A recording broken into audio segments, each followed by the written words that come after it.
2012年，马德里公开赛把传统的红土球场铺成了一片前所未见的蓝色。这片后来被称为蓝土的场地，在职业网坛只正式使用过这一次。费德勒在这片场地上拿到了冠军，纳达尔和德约科维奇却公开表示，如果下一年还是蓝土，他们就不再回来了。大约40天后， ATP 宣布2013年的 ATP 巡回赛将不再允许使用蓝土。这场原本被寄予厚望的实验为什么会走到这一步呢？真正失败的究竟是蓝土本身，还是这场实验背后另有问题？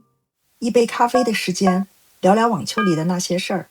今天的这个故事得从一个人说起，他叫齐里亚克，来自罗马尼亚。年轻时他打过职业网球，还拿过法网男双冠军。退役以后他做过教练，后来又长期担任贝克尔的经纪人。再后来他成了亿万富翁，也开始主导马德里大师赛的运营。他尊重网球的传统，但并不认为传统是不可改变的。只要能让比赛更好看，让赛事更有吸引力，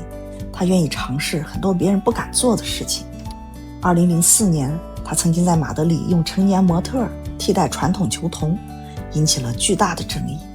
但齐里亚克并不害怕争议，甚至可以说他很擅长利用争议，让自己的赛事和其他比赛区别开来。而在欧洲红土赛季，从蒙特卡洛到罗马再到巴黎，放眼望去，几乎所有球场都是相似的红褐色。马德里要怎样才能让观众打开电视的一瞬间就认出这是马德里公开赛呢？齐里亚克把目光放到了球场的颜色上。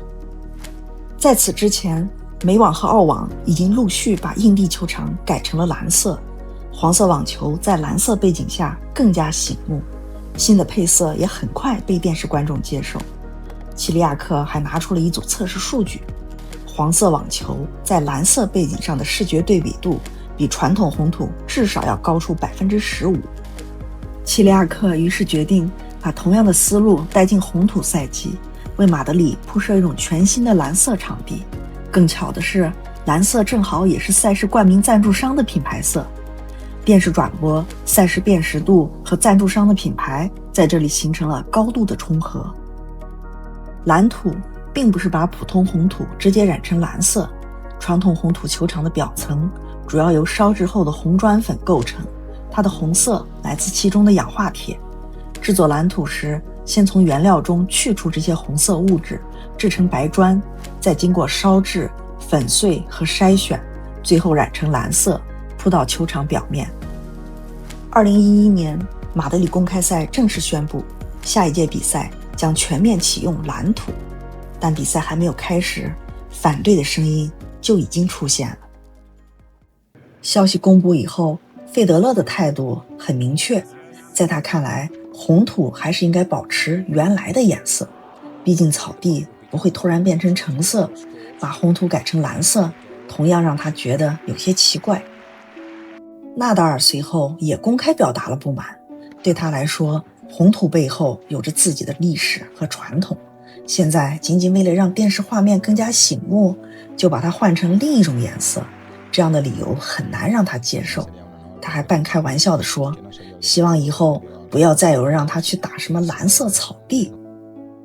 德约科维奇则对赛事方的决策过程非常不满，他认为蓝土是在没有得到球员同意，也没有经过顶尖球员充分测试的情况下推出的，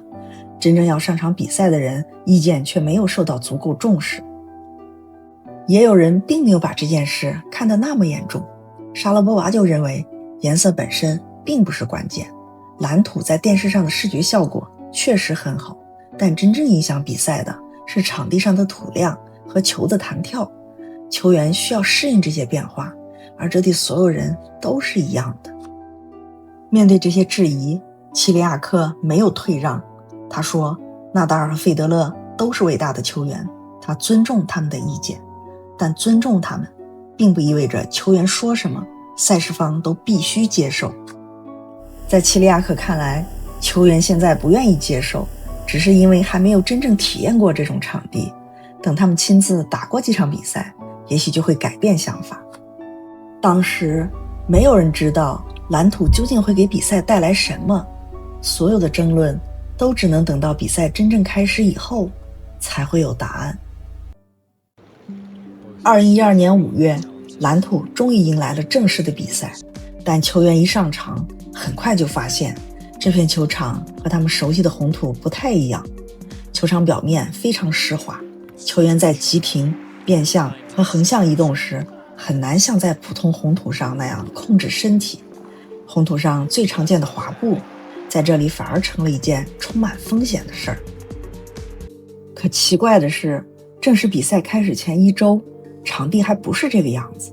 当时担任赛事助理总监的莫亚后来回忆，他曾和其他人在这片蓝土上试打过，那时的球场基本正常，并没有出现比赛期间如此严重的湿滑问题。同样一片场地，为什么赛前试打时还算正常，到了正式比赛却突然变得这么难以移动？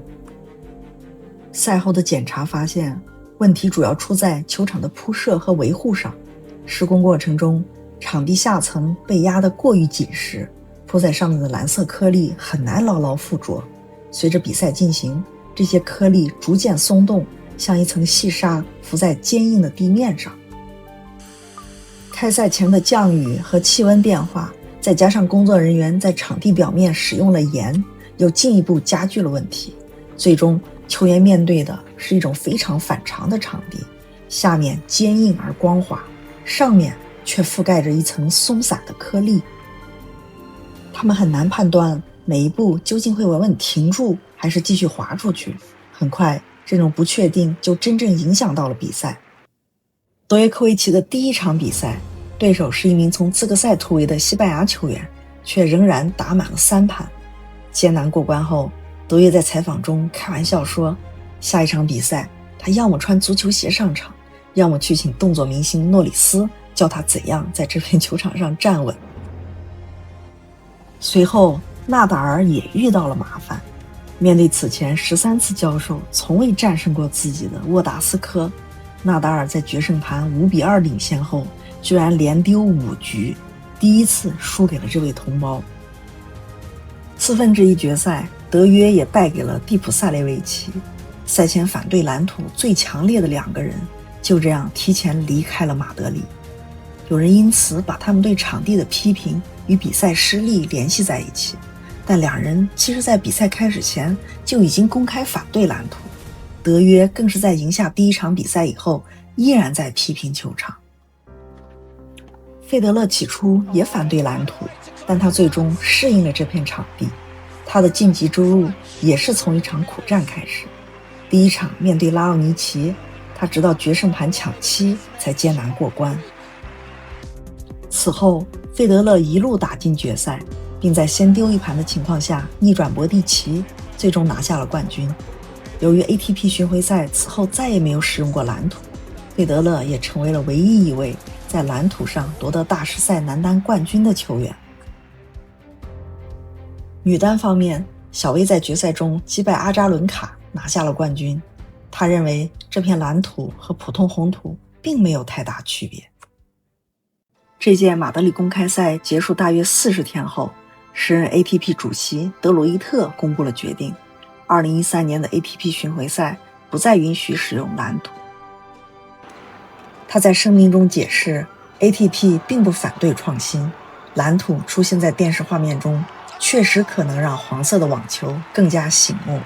但2012年马德里的场地质量存在明显问题，对于一项大师赛级别的赛事来说，这是无法接受的。德鲁伊特还强调，无论球场是什么颜色，首先都必须保证球员能够在安全、公平的条件下进行比赛。2013年，马德里重新使用了传统的红土，从那以后，蓝土再也没有出现在 ATP 巡回赛中。2016年，距离那场蓝土事件已经过去4年了。齐利亚克在马德里公开赛期间接受《纽约时报》采访时，依然不认为当初的尝试是一个错误。他指着眼前的红土球场说，自己年纪大了，又戴着眼镜，在这里很难看清网球。对齐利亚克来说，黄色的网球在红土上不够醒目的问题始终没有得到解决。但回头看2012年的那次实验，蓝土第一次被用于正式比赛，就出现了严重的湿滑问题，引发了激烈的争议，也没能让球员真正信任这片场地。那也成了蓝土唯一一次出现在顶级职业巡回赛中。我们至今也不知道，如果解决了当年的铺设和维护问题，再让蓝土回到 ATP 巡回赛，它是否还会重演2012年的失败。如果今天真的能够铺出一片安全、稳定、弹跳正常的蓝土，你愿意再看一次吗？这里是网球咖啡馆，感谢您的收看，我们下期再见。